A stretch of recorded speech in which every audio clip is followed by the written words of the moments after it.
RTP. Ya está con nosotros 7:16 de la mañana, nos acompaña ya a esta hora de la mañana en RTP. Vamos a darle la bienvenida a esta hora al abogado Cristian Romero, investigador jurídico colombiano, para hablar justamente de las posturas de Colombia y Ecuador en esta guerra de aranceles y cómo se afecta de manera directa al sector productivo. Bienvenido a la mañana en RTP, abogado, gracias por acompañarnos. Muy buenos días a ustedes por el espacio. Qué bueno saludarlos de nuevo y bueno, realizando este tema tan complejo que creímos que se iba a solucionar en unas cuantas semanas. Y llevamos 2 meses, ya iniciando 3 meses del año y todavía seguimos con esta controversia entre los dos países hermanos. Se publicó un borrador que ya está como parte del aumento también del arancel del 50% por parte de Colombia, pero también el aumento de los productos que se habría incorporado Colombia para que tengan esta sobretasa. Colombia ayer, por su parte, en medio de seguridad, también desplegó una gran cantidad de efectivos militares en su frontera. ¿Cómo sopesamos esto?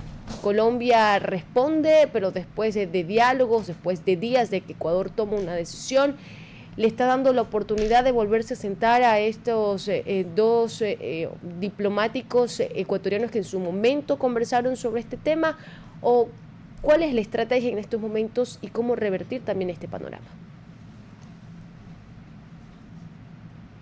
Bueno, lo primero que hay que mencionar es que esta guerra diplomática que yo no es una guerra comercial, sino diplomática, porque lo que están haciendo en este momento es perjudicar al comercio. Lo dijimos hace contadas semanas en estos mismos espacios. Acá los más perjudicados va a ser el sector productivo. ¿Quién es el sector productivo? Pues los empresarios y los colaboradores que están trabajando incluso en esta frontera y que dependen de ese comercio. Dijimos que iban a haber cifras innumerables y ya estamos hablando acá de miles de millones de dólares, casi 3.000 millones de dólares que se están perdiendo y se ven afectados y sobre todo 200.000 empleos de parte del sector ecuatoriano.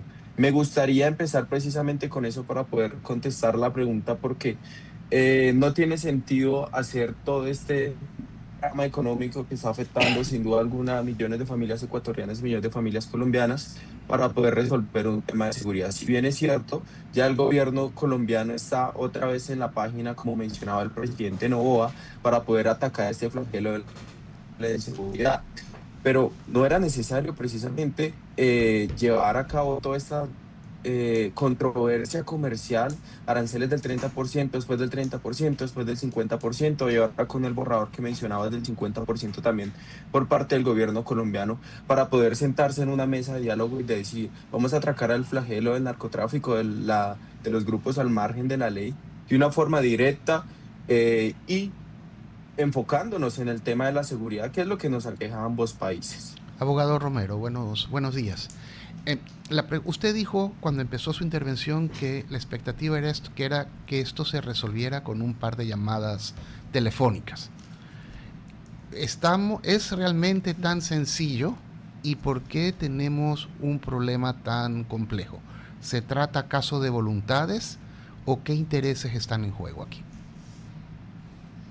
Sin duda alguna deben haber intereses en juego. Las posturas pues de los presidentes en este caso, yo creo que se trata también como de mostrar un poco la rigidez que tienen y cómo mandan la parada en América Latina.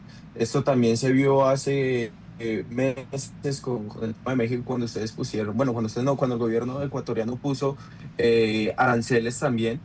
Pero esto sí se puede solucionar de la forma diplomática. Incluso creo que es la manera más viable y más loable de solucionar este tema que está aquejando a las familias ecuatorianas y colombianas. Y la evidencia empírica nos ha demostrado diálogos de crimen transnacional, diálogos que se realizan entre gobiernos, atacan directamente el flagelo.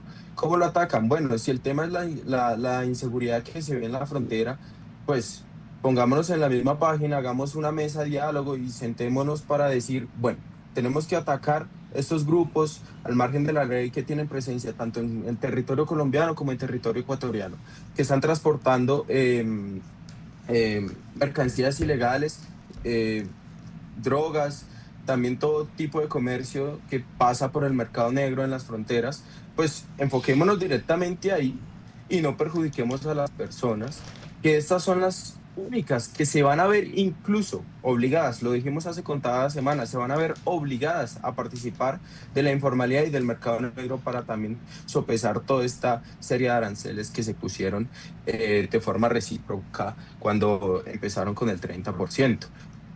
Y No estamos diciendo que sea sencillo, no estamos diciendo que sea sencillo solucionar esto simplemente con una llamada. Lo que estamos haciendo alusión es que cuando ocurrió esto, el presidente Noboa hacía un llamado al gobierno colombiano de, venga, esta tasa de inseguridad que estamos cobrando es precisamente porque usted no está en la misma página que nosotros. Entonces, la disposición del gobierno colombiano debía ser en ese mismo momento ir a instalar mesas de diálogo en la frontera para poder solucionar esto y darle, en este caso, la confianza al gobierno ecuatoriano de que sí se estaba trabajando algo para poder acabar con esta economía pues ilegal que se estaba creando en la frontera y que todavía sigue aumentando. Y justamente esa decisión creo que viene más de una decisión política, ¿no? No tanto una decisión comercial, ¿no? Que yo creo que se lo llevaron a un nivel que está llevando a un caos donde justamente Colombia ya alista ese decreto para elevar también una tasa. Entonces, ha habido ya ayer también manifestaciones con camiones, la parte comercial, lo que les está costando también no solamente a las personas de exportación e importación, sino también a la parte de transporte, que es lo que mayormente está siendo afectada. Esa decisión política y esa falta de comunicación entre presidentes puede llevar a una especie de guerra, obviamente está llevando una especie de guerra comercial. ¿Cómo cree usted ese acercamiento político y capaz un poco la presión de Estados Unidos, ¿no?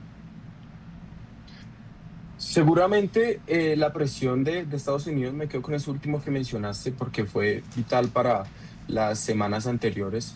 En estas reuniones que realizan pues los diplomáticos de varios países, yo creo que ha influenciado un poco para decir, oiga, necesitamos atacar el flagelo del narcotráfico en América Latina.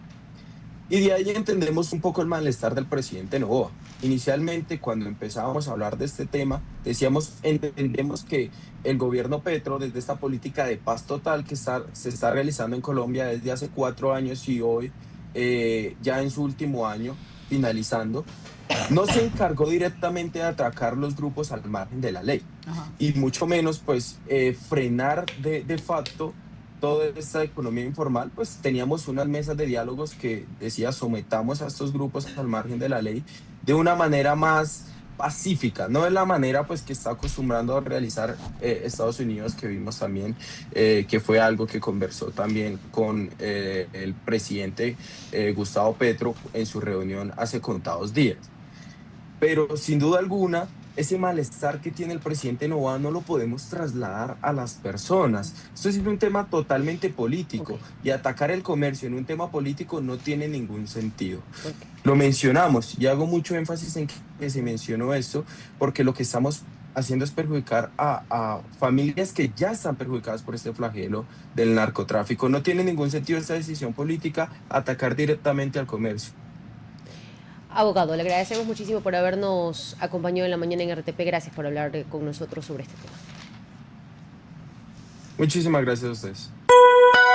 RTP